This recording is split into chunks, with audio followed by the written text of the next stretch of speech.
I think my first question would be, how would you describe Brainspotting to a child? Well, the same phrase we use, where you look affects how you feel, or we'd maybe make it a little simpler. But if you look over here, you feel one way, and then you look over there, you feel another way. Let's just try it out together. You know, it would be more than saying it would be actually doing it. How would you work with Brainspotting and drawings?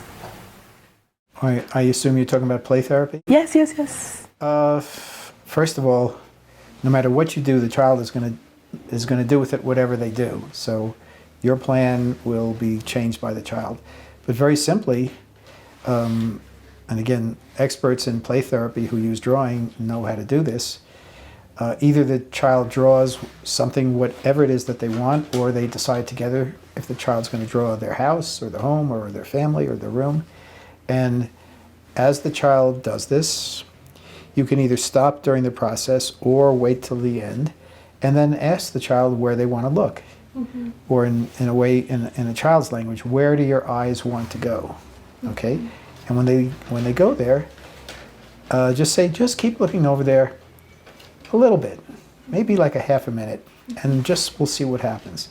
And in that context, the interesting thing is that children process so much more quickly that 20 or 30 seconds on a spot or looking at a picture can do as much as for an adult 20 or 30 minutes. Mm-hmm. Okay, thank you very much.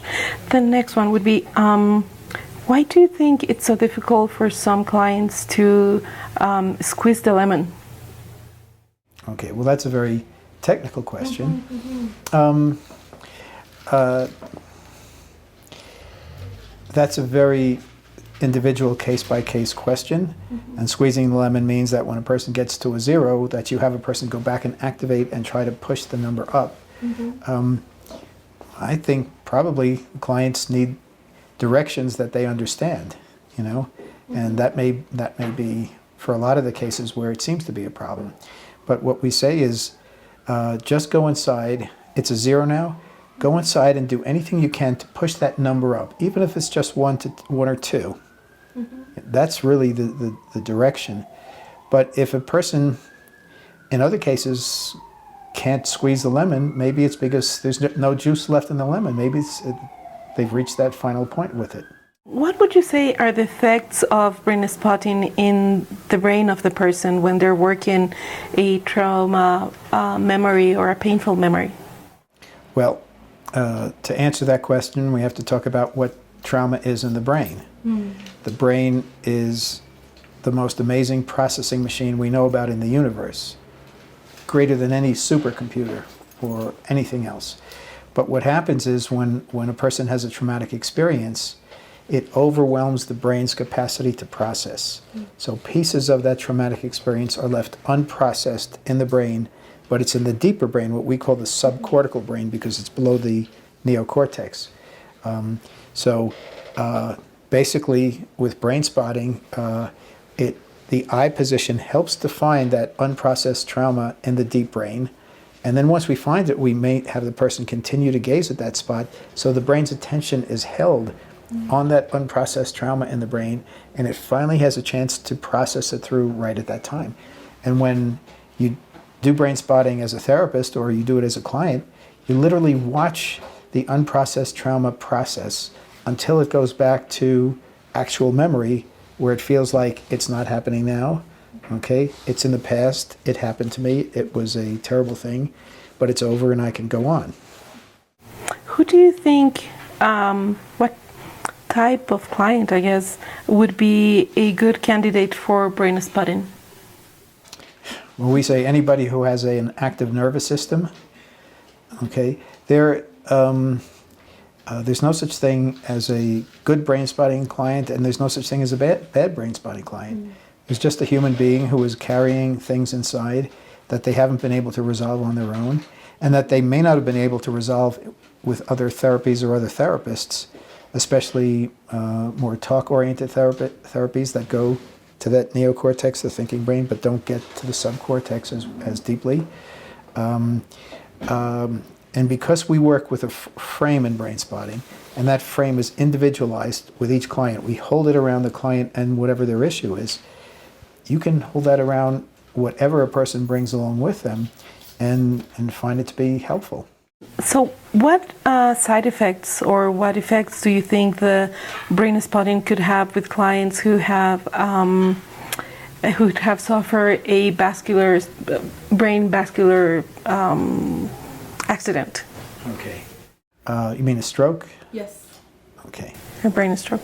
I'm not a neurologist and I'm not an expert on strokes, so I can't answer that question with any technical medical knowledge. But I will say that if a person has had a stroke, first of all, they had their own trauma history before the stroke. And second of all, the stroke was a trauma itself. And it was both an experiential trauma, but it was also a neurobiological trauma for the person.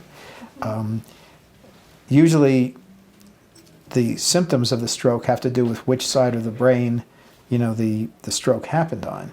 And on one side, you lose more speech. The other side, you lose more thinking ability, or some it has to do with movement in the body. Again, I'm not an expert on that. You can try Brainspotting with anybody, as long as they're in a stable environment, and you can see what happens. There's so many questions that come to me as far as, can you use Brainspotting with this or can you use it with that? A lot of which are physical conditions or medical conditions. And with those, the answer is usually, first of all, are they being treated effectively for whatever it is? And then secondarily, if you can try it out and see what happens. A lot of times you try it out and little to nothing happens. Sometimes you try it out and something happens, and sometimes you try it out and something amazing happens. You don't really know until you try. How does the processing work with bilingual people? Do you have any idea? Well, first of all, anyone who is bilingual or multilingual has their original language. Okay, and the original, although some people are raised in households where two languages are spoke, so right from the beginning they're taking in two languages. But you have the original language, and then you have the languages that come afterward, whether it's because you learned it in school or you moved to another country or anything of that nature. But there are language centers in the brain, okay, and they are, primarily in the neocortex. But I think that language is also fed by the subcortex because of the very intuitive aspect of language, especially nonverbal language. But if you are fluent in Spanish and in English, okay, they can't exist in the exact same place in the brain. They're both, generally speaking, in the language centers, but there's some overlap. But there's also some areas that are just completely different, because not just because of the words and phrases, but also the cadence and and pacing of how the language is spoken. So I think that if a person has a trauma or an issue, and they process it first in one language, Spanish, let's say, and then they process it in the second language in English, and it doesn't have to be the primary language first, that we have found that people will process things more deeply when they process it in the two different languages. And my theory is because it's going to different parts of the language center in the brain. How would you work with Brainspotting with people who have been diagnosed with borderline personality or bipolar disorder? Those are two completely separate questions. So I'll start with the first one. Borderline personality disorder is a descriptive disorder of certain behaviors, but it usually doesn't relate to the history, the developmental history of the person that ends up with what manifests or looks like borderline personality disorder. To me, it's a trauma-based condition, and it comes from, it's an aspect of complex PTSD or developmental trauma. So I look at it more in that way, but I'd be curious about what the specific symptoms that a person are showing that leads whoever to give that diagnosis to give it, and to look more deeply into those symptoms.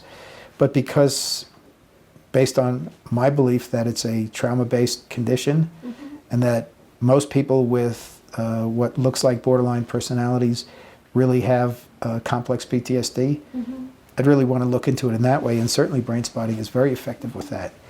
Bipolar disorder is a completely different condition. It tends to be genetic and biochemical, and the main thing with that is that a person has to be appropriately medically assessed and treated for bipolar before you would really start with Brainspotting, because a person can easily, if they're not stabilized, they can easily, with intense processing, especially trauma processing, and people who have bipolar disorder also have trauma conditions, a person can skyrocket into a manic or even a psychotic kind of phase, or they could plunge into a deep depression.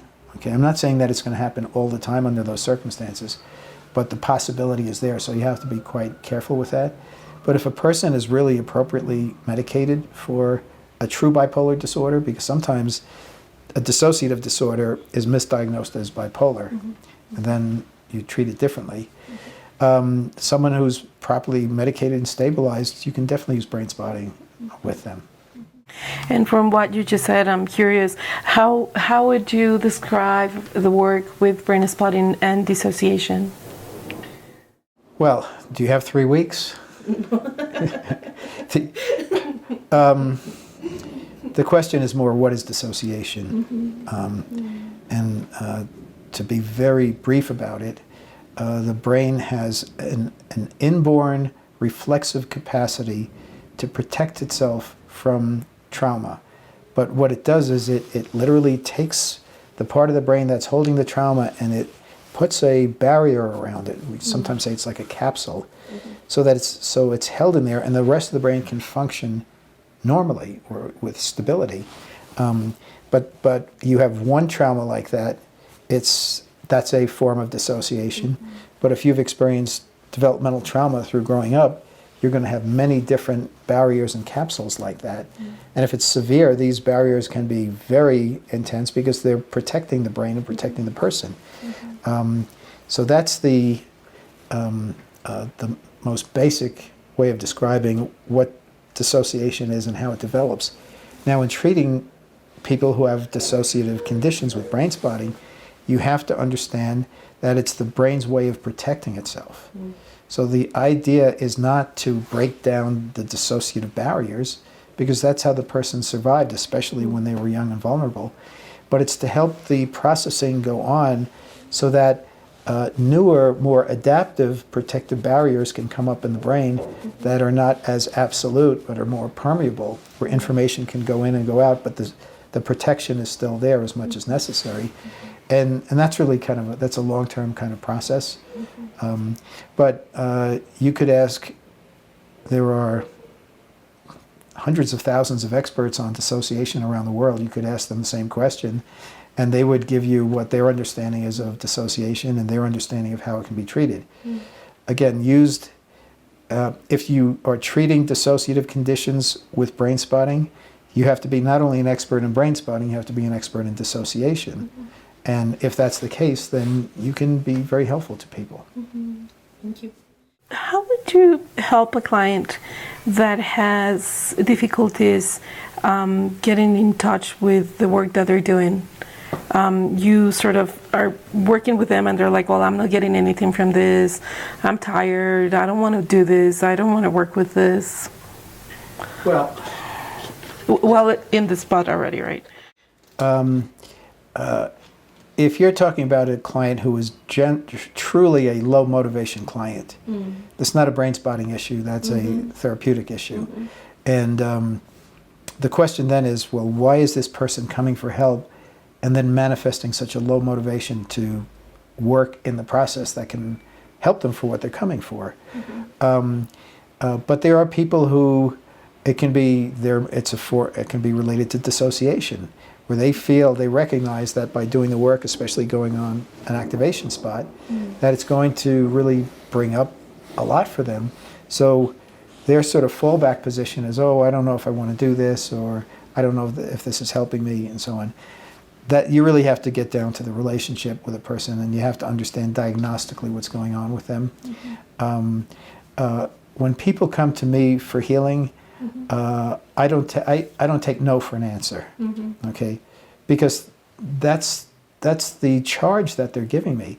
And when that happens, I'll try anything and everything to try to connect with that person and find where the motivation is, and find a part of them that can actually feel their own resilience in such a way that they'd be willing to take the risk for going further.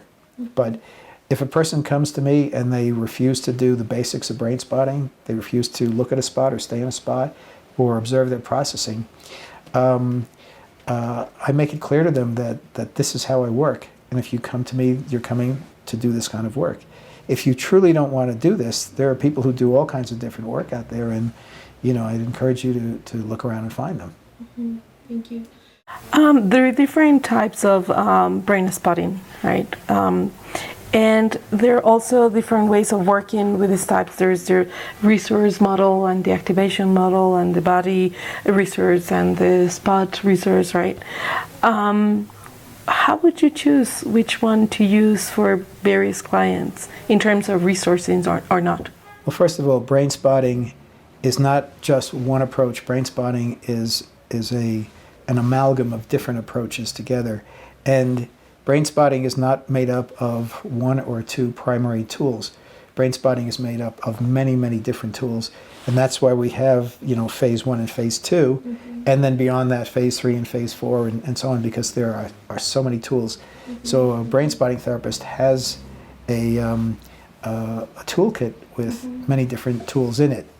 Now, any question you really ask me, I would have to say the answer is going to be it's case specific or it's client specific, because each person you work with is different, and their capacity to work can be quite different from one person to the next. So you never you never say, well, with this person or this situation you use the resource model, and this situation or model person use the activation model. You really have to be with the person and talk with them and explore with them just what you're going to do with them and find out from them. And you have to work with the person to see what happens. There are some people that have a very powerful trauma history, but they are just high processors, okay? And they don't need to go to any resources, even though somebody else who might not have as much of a trauma history might need more resource, at least in the beginning. We look at brain spotting as a resource model unto itself because it's based on relational attunement and presence. That is the resource. Without that, you have no other resource. And with that, every other resource can be used effectively, or it can be enhancing to the process. But we have, in phase 3, I teach double spotting, where first you find an activation spot, and then you find a resource spot, and you do most of the work on the resource spot, and only at the end you come back to the activation spot. And if it gets too activated, you come back to the resource spot, and then once it gets down to a 0 again, you only finish up on the resource spot. That's using the activation and the resource model together. How would you use brain spotting with a person who has epilepsy? Again, there is no blanket answers to those questions. A lot of therapists and modalities put out fear about working with people with epilepsy, with the idea that if you're doing some intense work that they might have a seizure. The key thing here again is that a person be appropriately medicated, and that you get clearance from the doctor who has diagnosed them and treated with them to do the work of what brain spotting does. Beyond that, again, if someone has active seizures and someone has many seizures every day, you're going to be very cautious about working with them.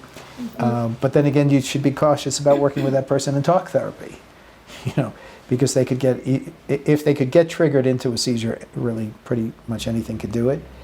But once a person, when you know that they're properly stabilized and medicated and cleared by the neurologist who treats them, you can use any kind of brain spotting, but you're just mindful of the fact that they have this vulnerability, and you have to make sure that they know to let you know if they start to feel anything that feels like, that they're starting to have even the mildest kind of seizure activity. A EMDR session. No, it was not an EMDR session. Okay. Very clearly, the founder and leaders of EMDR would call what I was doing that it had nothing to do with EMDR. The only thing is that I was using eye movements, but I was using them so slowly that it goes against what has been basically taught, which is fast eye movements. But you can reframe the question. In which circumstances or situation will you use EMDR instead of Brainspotting?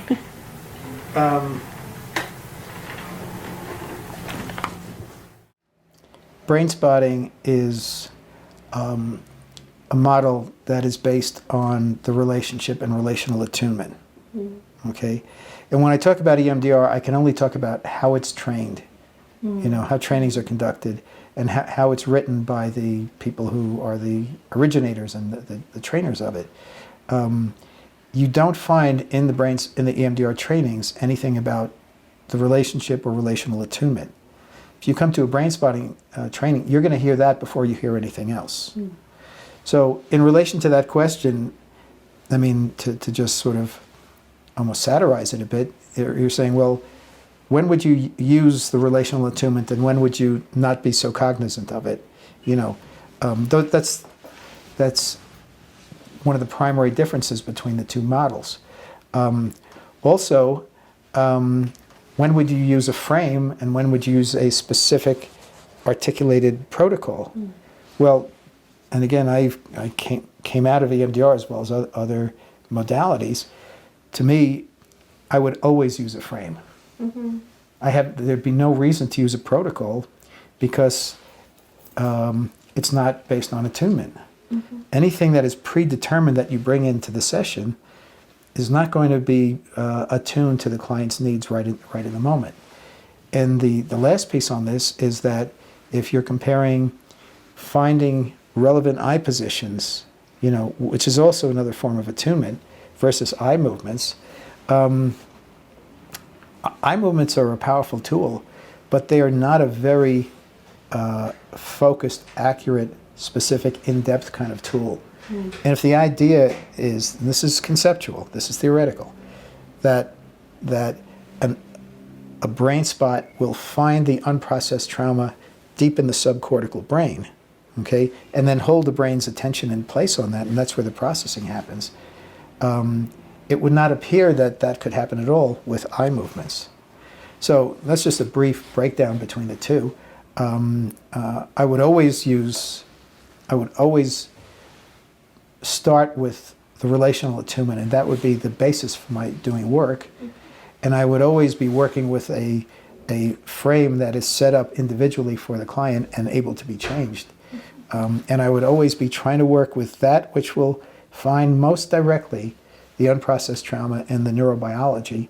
All of those are brain spotting, EMDR is a very effective model. It's very powerful. It's helped people, probably over 1 million people around the world because it's been around. There's so many people doing it.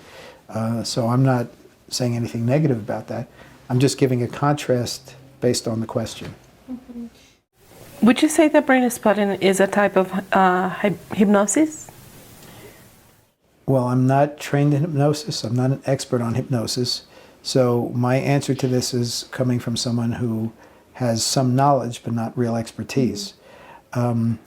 If you ask me, is part of how brain spotting work similar to, or does it make use of what works with hypnosis, I would say yes. And I would also take that as a compliment. Some people would think that the question is, that I would want to deny that hypnosis is a part of brain spotting. The opposite is true. Hypnosis is a very effective set of techniques. It's not one technique. There's so many different ways of doing it. It's been around for, over 100 years or more. And I think that it is definitely a part of brain spotting. And the therapists who are hypnotherapists before they train in brain spotting come to brain spotting because they find that some things about it help them to do better than they were doing before, even though they were very effective. my theory, and this is just a total theory, is that when you find the right eye position, the person processes on it, is that the person's brain hypnotizes itself. And that it's the most focused, deep form of hypnosis that can happen for a person. Now, if someone out there is an expert in hypnosis and is going to say, well, that's wrong or it's ridiculous, I won't deny it because it's not my expertise, but I just wanted to share my theory on that. How would you explain how Brainspotting works, or Brainspotting in general, to doctors? I assume you mean medical doctors? Medical doctors, yes, MDs. Well, the challenge with medicine is that it's not really a science. It's derived from a lot of sciences, but a lot of it is not entirely scientific itself. There are many medical doctors, although back in medical school they study anatomy and neuroanatomy is part of it, who really don't have a good grasp on what the brain is and how it works. Even though they're good, effective doctors. And part of the challenge is that the medical model works a certain way, and certain things are inside the medical model and certain things are outside of it. And because of the inculcation of physicians in medical school and internships and hospitals,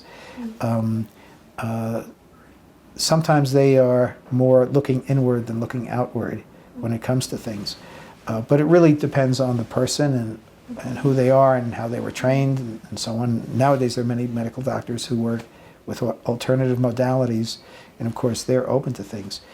But basically the biggest challenge is to somehow communicate in such a way that the medical doctor sees that Brainspotting is grounded in science and it's grounded in neurobiology. Because the idea of you look at a spot like this can seem like, oh, it's very esoteric, or it's, not, it's kind of flaky, when that's not the case. So start off by really talking about how we align the clinical aspect of Brainspotting with the neurobiological aspect of what is known out there. Skepticism about something new or something you've never heard about is natural. It's actually healthy. And so first you have to not only accept the skepticism, you have to almost invite it, and then begin to present the information that will help them to have a reason to be less skeptical. On the other hand, cynicism, which is a person negating something no matter what because that's what their orientation or personality is. You can't do anything with cynicism. And if a medical doctor is just cynical about things, you're kind of wasting your time trying to get through to them, unless they're willing to sit for a Brainspotting session with you and experience it. And sometimes it breaks through the cynicism, but sometimes they're so cynical that their life can be changed forever, and they can still say this is nothing. What would you say about Brainspotting and dose and titrating the trauma information? You're going to say dosing as well as dosing or yeah. Well,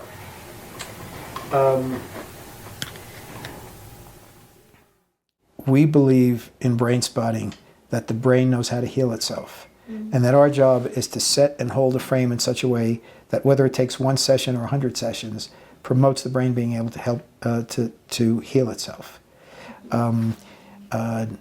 Titration, and I don't know exactly what the person was talking about in the question, but titration, if it's done consciously and intentionally, again, all these things can be very helpful, but we believe that the brain, given the right circumstances, will titrate itself perfectly. Okay, and that you can't do it better from the outside. But again, in a human relationship, person comes for a first session for any therapy, but for, let's say, Brainspotting therapy, you're going to just engage them more gently, and their first Brainspotting experience, you're going to try to make sure it doesn't overwhelm them, and so on like that. So you're starting in a kind of titrated way, and gradually, as they're able to handle it, you increase or you titrate up the dose of the Brainspotting. If you find that the Brainspotting is really too overwhelming for a person, not just in session, but after the session or in between sessions, you may try to, this is where the resource model comes in, you may try to titrate down the level of activation or intensity to it. So that's the best answer I could give to that question. What would you recommend to like a novice brain spotter? Somebody who's new to a therapist who's new to brain spotting. Okay. The first thing you have to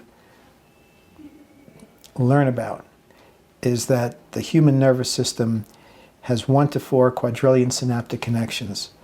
That is a quadrillion is a billion multiplied by a million. And it's between 1 and 4 quadrillion synaptic connections. That is beyond conceivable for us. As far as we know, that's more than the stars in the universe. So with that, how can you understand what's going on inside of the person in front of you? You know, you are truly in a state of uncertainty. And if you think you know, you can't know. Now, at first, that can be kind of overwhelming or, you know, disconcerting to a novice therapist. But once they begin to understand it and get it, it's actually liberating to not have to know things that you can't possibly know. We start with the uncertainty principle. And then we start with the relationship is the foundation of all healing, and it's the foundation of brain spotting.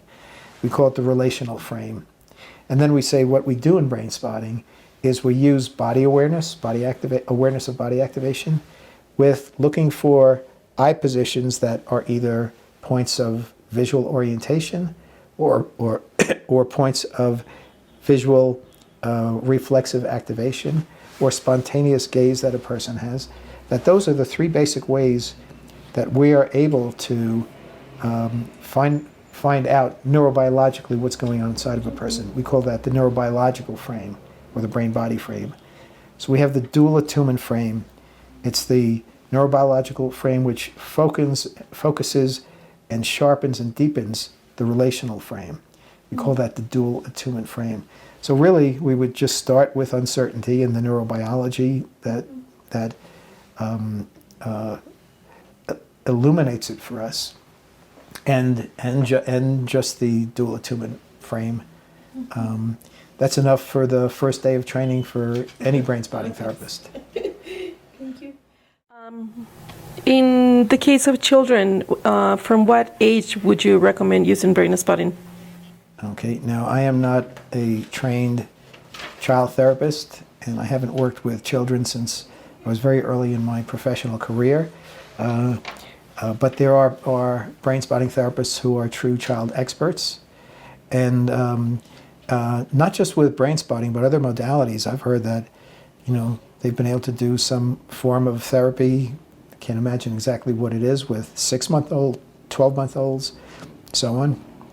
And there are people who have done brain spotting with really children, babies that young. Of course, you do it completely differently. It has absolutely nothing to do with what you do with an adult, but it has to do with being able, with a young child who is carrying trauma or who gets activated by things, you know, all the time, to find eye positions that just spontaneously with them, and just holding it for 5, 10, 15 seconds, and just sort of allowing it to process. But it has to be done with. You couldn't do brain spotting with a 1-year-old unless you knew how to do therapy with a 1-year-old. You know, I mean, the 2 things go absolutely together. But I can tell you, we have some amazing child therapists, you know, in every continent, and they are having great results with brain spotting. Great. In clients with depression and who are taking medicine, would you recommend them working with brain spotting? Basic answer is yes. You can include in that any client who's taking medication. They could be taking it for obsessive compulsive disorder, OCD, or for an anxiety disorder or panic disorder. Some clients actually need to be medicated for brain spotting to really be effective in the beginning, because the biology and the brain chemistry can be so overwhelming that brain spotting is not strong enough for those people, at least in the beginning, to really counteract that. But a person who's on medication their neurobiology has adapted to that medication. And whatever brain spotting you're going to do with them is with that adapted neurobiology. Sometimes you'll find a person is able to, after a while, be able to take less medicine. You know, we never would guide a person to do that unless it was appropriate and handled by their prescribing physician. But, you know, sometimes that can make a difference with this. The other thing is that if they're medicated for, if they're diagnosed and medicated for depression or a panic disorder, but in truth they have a trauma disorder, okay? If the person who diagnosed them is not trauma informed and trauma expert, then you would look for, you would look to process the traumas and see maybe it's depression with an underlying, with concurrent trauma, or maybe the depression are symptoms of the trauma or the dissociation. Because depression sometimes is really, and the numbness of it can be very similar to certain dissociative conditions. What would you say the time that has to go by between session and session would be best for a client? Somewhere between a day and 10 years. Okay. In other words, it really varies, and some people, it's really a person's choice. If you have a traditional psychotherapy practice, or if you work in an agency where people are expected to come in once a week at the same time and it's set up that way, well, that's pretty much how it's done. I run my practice differently. I set up with people. I look for something significant to happen in every session, and then from there I look to set up where the next session is. And some people do this and they come in every week, and they come in at a different time every week. It's a much more flexible kind of thing. And I'll have people who come in every 2 to 3 weeks. And I have a few people who come in twice a week. And it was not really because I recommended it, it's because they wanted it, they chose it. Brain spotting is a natural process, it's an organic process. So you can work with it in any kind of time frame. How do you think it's favorable for clinical psychologists to do a brain spotting training? And I wouldn't be sitting here having this conversation with you unless the answer was yes.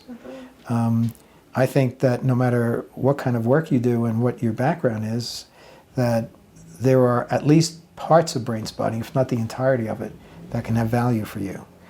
The uncertainty principle and the dual twin frame should be part of every psychotherapy, and it's really not. And for that reason, I think there's value to come for brain spotting training. And I will tell you, the day that I think that there is not value for doing brain spotting trainings, I will stop doing brain spotting trainings. All the therapists who have been trained in brain spotting to become certified in brain spotting. There are some places in the world where certification is really important. And for some places, it's almost necessary for practice, or for insurance, if you take insurance, or if you work in a hospital and so on. There are some places in the world where people don't even know what certification is, because it's just not part of what goes on there.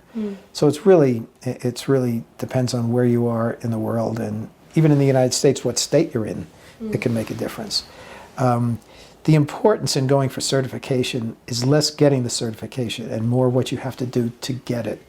We have set up training programs for certification, and we've trained the supervisors and consultants who provide the supervision, so that you will come out with everything that you have to do to qualify for the certification, a much more knowledgeable, effective brain spotting therapist than you were going into it. For that reason, I'd say absolutely. Is it going to make a difference in your practice? Probably not. I mean, in terms of people coming to you, your reputation and effectiveness as a therapist is what's going to draw people to you. And if you don't have certification, they're going to come anyhow. And if you're really not that good a therapist, certification is going to not get people to come to you. So it's more what you have to do to get it. And that when you have it, it shows you've gone through that process. What would you say, like if you were talking to a trauma psychologist or psychotherapist, what would you recommend them to take the brain spotting training instead of other trainings about trauma? Well, again, it goes back to what I said before. Brain spotting is not a business. The institute, the trainings, it's not a business, even though people pay money for it and they come and they get the training. Brain spotting is set up because myself as the originator of brain spotting and all of my trainers believe that it helps people in ways that go beyond, at least in some ways, what other modalities offer. Okay? If you do, and again, you have to be an expert in trauma to work with trauma survivors. But if you have all of the ability, but you are not aware of the power of eye positions, relevant eye positions that we call brain spots. You know, outside window where we find where a person feels it the most, inside window where the person actually shows a reflexive response right on that spot, or gaze spotting. When a person is telling you about their trauma and they're not looking at you, they're looking at a spot on the floor and they're talking passionately to that spot on the floor. Just those tools, those three different ways of understanding and using eye positions will help you to do things you cannot do without them. Okay? And there's no reason why a therapist can't just do it on their own. You know, they don't have to come to a training for that if they learn about it and they do it. But most therapists, unless they come for a brain spotting training, will not understand what it is, how it works, and how uniquely powerful it is in helping to heal trauma. Thank you. When a client has complex trauma, would you recommend to use brain spotting right away, or would you recommend to pause and maybe use it later on in treatment? If a person is suffering and needs healing, I would never make them wait for healing. And if I couldn't use brain spotting in such a way that would work with everybody right from the beginning, okay, I would think there's something wrong with brain spotting. You see, there is not just one way of doing brain spotting. There's infinite ways of doing brain spotting. If a person came in for a first session and they were talking about their trauma for about 20 minutes, and I noticed they kept on looking at a spot. We call that a gaze spot. In that first session, I might say to them, I notice you've been looking over here. Let's just see what happens when you look over here for a minute and watch what happens from there. Why would you have to make somebody wait? Would you go to a medical doctor who says, well, you have this condition, but you're going to have to wait 6 months before I give you the medicine for that condition? I'll make it even more mundane. Would you go to buy a car and pay for a car that they wouldn't let you drive until months after that? Okay? Brain spotting can be adapted in so many different ways, and it can be gentled down in so many different ways that not only can it be used from the beginning, it should be used from the beginning. And again, because it's part of the relationship, that's you're not going to say, well, when can you start using the relationship with a client? You know, that starts when they first call you on the telephone and when you greet them in the waiting room. Okay, thank you. What would you think what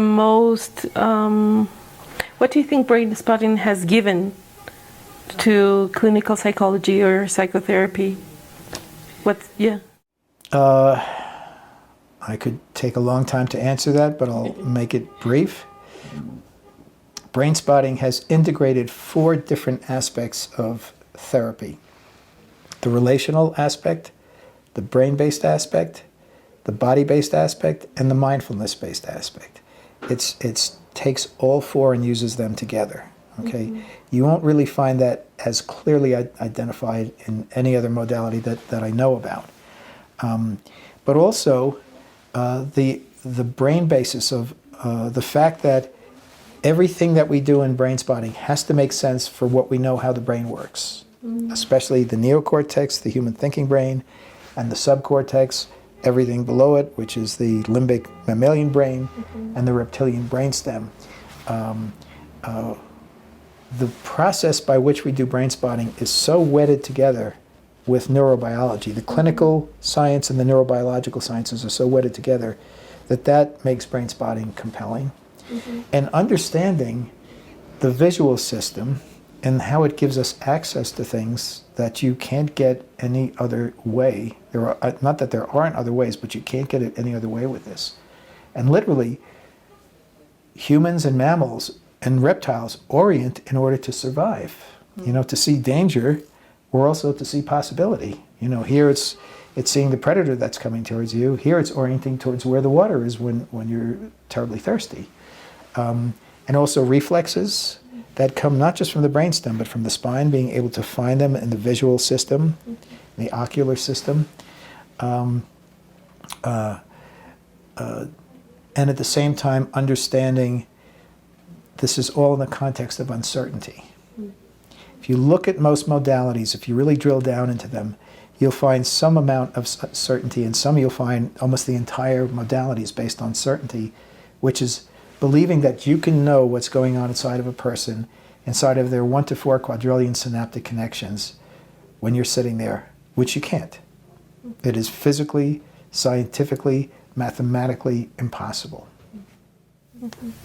Perfect, thank you. What type of Brainspotting would you use with a person who's tried to commit suicide? That's not a Brainspotting question. That's a good therapy question, okay? And working with suicidal clients, you have to be an expert in suicidality, you know? So that's really the most important thing. If you are an expert in suicidality, can you integrate Brainspotting into that appropriately? Sure. You're not going to use, but it's going to be a very modified version for that person, okay? Because, and it's a matter of understanding really what the chances are of the person actually attempting suicide. If a person has attempted suicide before, their chances of doing it again are infinitely greater. You know, and if you look at another person who has what we call suicidal ideation, where they kind of think about it, but they've never even done anything, that's a completely different situation. But you're always going to look at the trauma and the dissociation that underlies and contributes to their suicidality. Thank you. What question would you like to answer that nobody asked?